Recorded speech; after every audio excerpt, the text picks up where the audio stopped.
अस्सलाम वालेकुम students, hope you are doing well.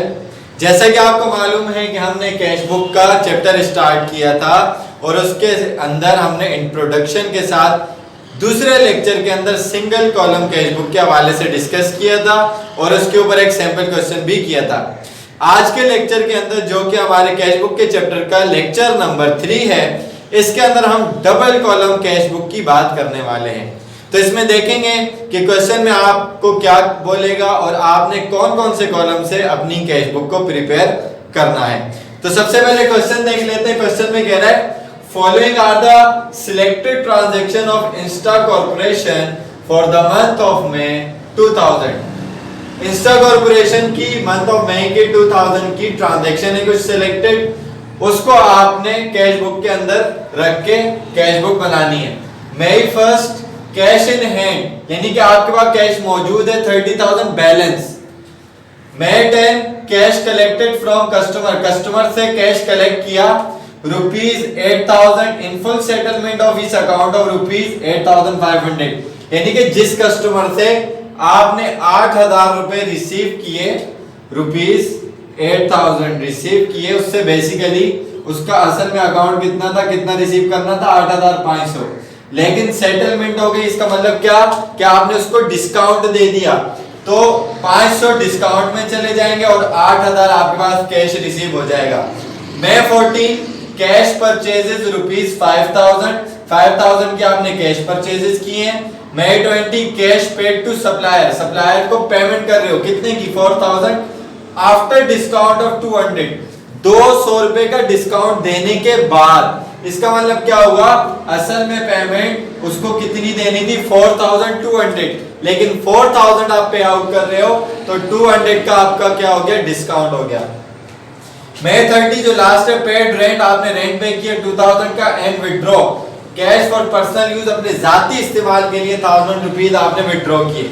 अब आप देखिए सारी ट्रांजैक्शंस के अंदर बैंक का वर्ड कहीं भी यूज नहीं हुआ।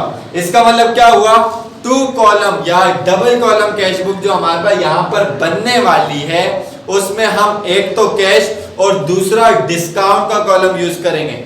और यहाँ पर यह भी ध्यान रखें कि अगर क्वेश्चन में डिस्काउंट नहीं है, कैश और बैंक की बात चल रही है, तो आप अपने फॉर्मेट के अंदर कैश और बैंक के साथ डबल कॉलम कैश बुक बनाएंगे।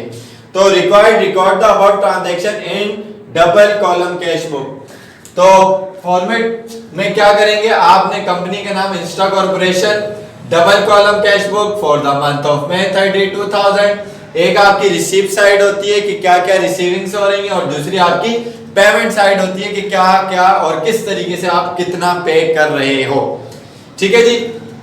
जो आपकी राइट हैंड साइड है, यहाँ पर डेट, पर्टिकुलर्स, पोस्ट रेफरेंस का कॉलम जिसको LF लेजर फॉलियो भी आप लिख सकते हैं। जो आपका सेल डिस्काउंट होगा, क्योंकि आप रिसीव कर रहे हो पैसे ज्यादा करने थे, कम पे कर दिए। और अगर मैं डेबिट क्रेडिट के रूल के हिसाब से बात करूं तो ये हो गई आपकी डेबिट साइड। तो सेल डिस्काउंट आपका क्या होता है, एक्सपेंस होता है। क्या होता है, एक्सपेंस माना जाता है। बेसिकली ये कॉन्ट्रा रेवेन्यू है, तो इसकी नेचर क्या होगी, डेबिट।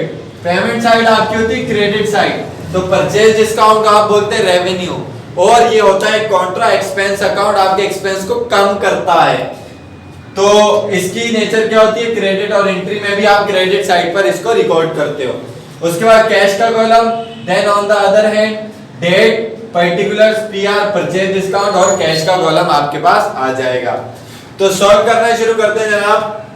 मई 1 तो यहां पर मई 1 यहां पर लिख दें आप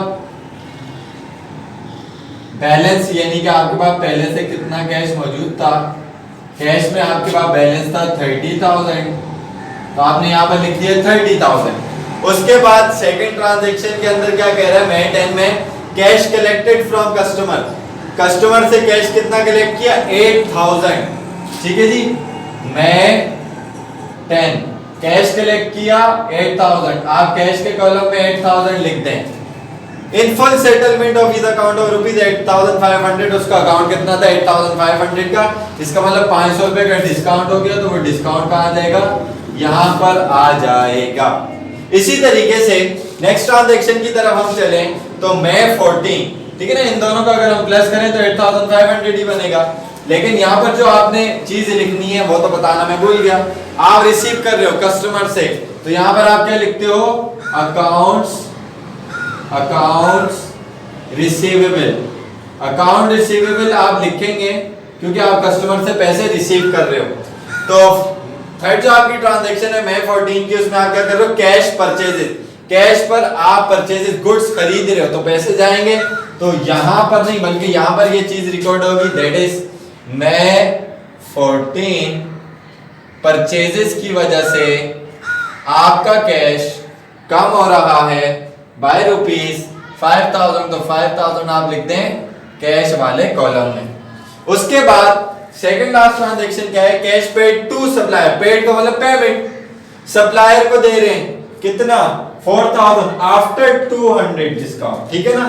तो मई 20 आप कितना पे कर रहे हैं कैश, 4000, तो यहां पर लिखते हैं 4000 आफ्टर अवेलिंग या आफ्टर डिस्काउंट ऑफ ₹200, तो डिस्काउंट कितना, परचेज डिस्काउंट, ठीक है जी।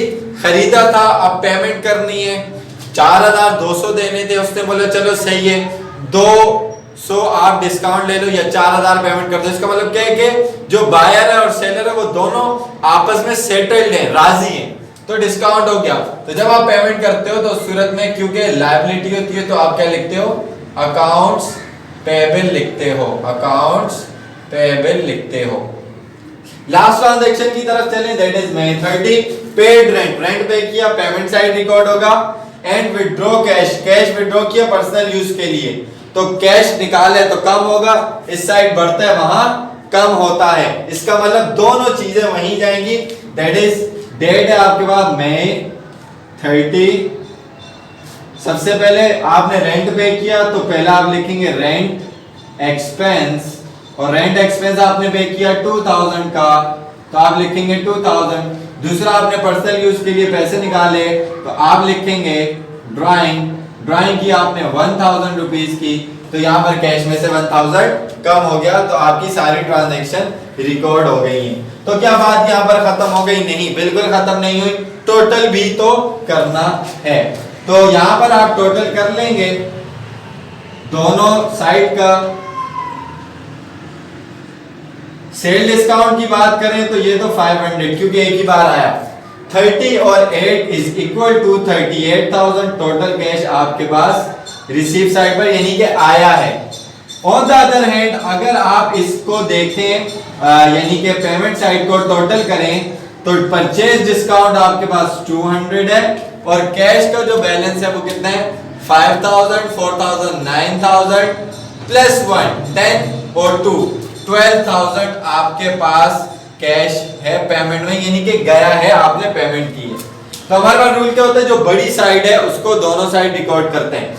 अच्छा, कैश और कैश एसेट है, दोनों साइड है, ये सेल डिस्काउंट है, ये परचेज डिस्काउंट है, दोनों की वैल्यूज अलग हैं और दोनों अकाउंट्स भी अलग नेचर के हैं। दैट्स व्हाई आप क्या करते हैं, इन दोनों का बैलेंस बीडी और सीडी नहीं निकालते हैं, इनकी सिर्फ और सिर्फ बड़ी अमाउंट दोनों साइड पर आप लिख देंगे आमने सामने बिल्कुल, यानी कि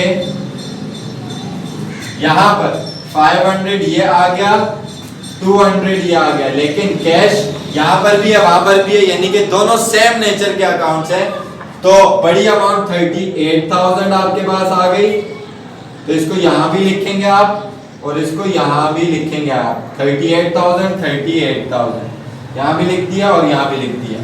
तो जो बड़ी साइड होती है वहां नीचे बैलेंस बीडी आता है, बैलेंस बीडी आता है, बैलेंस बीडी यहां आप लिखेंगे और बैलेंस बीडी आप निकालेंगे सिर्फ कैश के, इन दोनों का नहीं निकाल सकते। तो कहावत आपने सुनी है, डायमंड कट्स डायमंड, लोहा लोहे को काटता है, तो यहाँ पर लोहा लोहा नहीं है, दोनों अलग धाते हैं, दोनों अलग अकाउंट्स हैं, तो एक दूसरे को काट नहीं सकते हैं, इसीलिए इनका बैलेंस बीडी सीडी नहीं आएगा। तो 38,000 में से 12,000 आप माइनस करें, 38 में से 2 अगर माइनस किया तो 36, 10 माइनस किया तो 26,000 आपके पास बच गया, 26,000। तो बैलेंस बीडी मतलब ओपनिंग, ये मंथ था मई का, ये तो खत्म हो रहा है, ओपनिंग मई जून जून का ओपनिंग बनेगा तो यहाँ पर आप बैलेंस बीडी के पीछे नेक्स्ट मंथ की पहली डेट डाल देंगे जून 1। तो छोटी साइड आप लिखते हैं बैलेंस सीडी, बैलेंस सीडी यहाँ पर आप लिखेंगे तो जो बचा है यानी कि इस मंथ हमारा अकाउंट 26,000 रुपए यानी कि कैश बुक जो है वो 26,000 रुपए क्लोज हुई है। तो क्लोजिंग का महीना कौन सा, मई 30। तो यहाँ पर आपकी कैश बुक आकर क्या हो गई है, कंप्लीट हो गई है। आई होप कि आपको ये पूरी बात अच्छे तरीके से समझ में आ जाएगी। आइंदा आने वाले लेक्चर में हम डबल कॉलम कैश बुक करेंगे, लेकिन उसमें डिस्काउंट की बजाय बैंक का कॉलम ऐड करेंगे और उसमें देखेंगे कि क्या चीज आपके पास फर्क लेकर आएगी और उसमें और दूसरी कौन सी ट्रांजैक्शन अपीयर होंगी जिसको आपको कॉन्सेप्ट से समझना भी पड़ेगा। फिर उसके बाद हम मूव ऑन हो जाएंगे 3 कॉलम कैश बुक के अंदर, जिसमें कैश, बैंक और डिस्काउंट दोनों आ रहे होंगे ताकि आपको समझने में आसानी हो।